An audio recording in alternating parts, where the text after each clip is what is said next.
Hello বন্ধুরা, প্রতি বছরের মতন এবারও স্প্রিং এ আমরা প্রচুর গাছপালা করেছি। আর কিছুদিন আগের একটা মোমেন্টসে তোমরা দেখেছো যে আমাদের নিজেদের হাতে করা ধনেপাতা গাছ কিরকম ঝাড় হয়ে গেছে। এবারে ধনেপাতা গাছগুলো দারুণ হয়েছিল, একদম অসাম হয়েছিল। সেই মোমেন্টসটা দেখে তোমরা অনেকেই কমেন্ট করে বলেছো যে আমরা কিভাবে ধনেপাতা গাছ করেছিলাম সেই প্রসেসটা যদি শেয়ার করি। তো আগে ধনেপাতাগুলো যেহেতু একদম রেডি হয়ে গেছিল, আমরা অলরেডি হারভেস্ট করে নিয়েছি আর তার কিছুটা দিয়ে রান্নাবান্না করে খাওয়া হয়ে গেছে।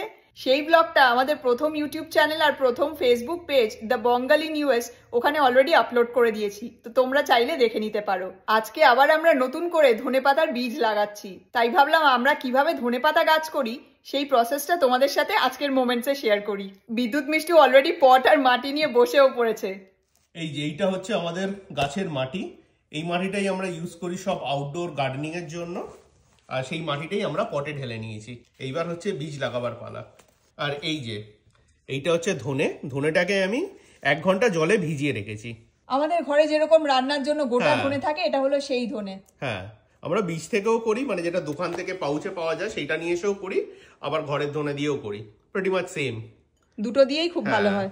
আচ্ছা, এবার আমি এই বীজগুলোকে দিয়ে দেবো। মিষ্ট এনে গ্লাভস খুলে করতে হবে। এবার অল্প অল্প করে নে, জাস্ট হালকা করে এরকম করে স্প্রিঙ্কল কর।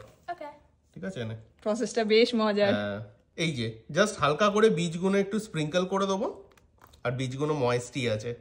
I think that's enough. ওটা আবার অন্য পটে বসিয়ে নেওয়া যাবে। এবার নেক্সট আমি কি করব, এটাতে একটু জল স্প্রে করব। এই যে আমি বোতলে জল ভরে নিয়েছি, জলটা একটু স্প্রে করে মাটিটাকে একটু ভিজিয়ে দেবো, যাতে মাটিটা একটু ময়েস্ট থাকে। মানে মিষ্টি একটু করবি। নেক্সট আমি কি করব, আরও একটু মাটি নিয়ে ওপর দিয়ে দেবো, যাতে জল টল দেওয়ার সময় বীজগুলো এদিক ওদিক না হয়ে যায়। বীজগুলোকে মাটি দিয়ে ঢেকে দিতে হবে। হ্যাঁ, আর উপরের লেয়ারটাকে আমি একদম পাতলা রাখবো। আমি আবার একটু জল স্প্রে করে দিচ্ছি। এই মাটিটাকে ময়েস্ট রাখতে হবে যতক্ষণ না গাছগুলো বেরোচ্ছে। মাটি শুকিয়ে গেলে আর গাছ বেরোবে না। আর এই পটটার নিচে 3টে হোলও করা আছে, তো সুতরাং এক্সেস জল হয়ে গেলে সেই জলটাও বেরিয়ে যেতে পারবে। মানে জলটা যদি জমে যায় আবার, তখন আবার মাটিটা খারাপ হয়ে যাবে, পচে যাবে। হ্যাঁ, সেক্ষেত্রে আবার গাছটা বেরোবে না।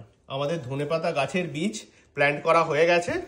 এবার এটাকে আমরা ফ্রন্ট ইয়ার্ডে রেখে দেবো, কারণ ব্যাক ইয়ার্ডে রাখলে কি এখন এত বৃষ্টি হচ্ছে, ওই বৃষ্টির জল মানে অত জল নিতে পারবে না, খারাপ হয়ে যাবে, হালকা ময়েস্ট রাখতে হবে এটাকে। তো সেই জন্য ফ্রন্ট ইয়ার্ডে রাখবো আমরা পর্চে।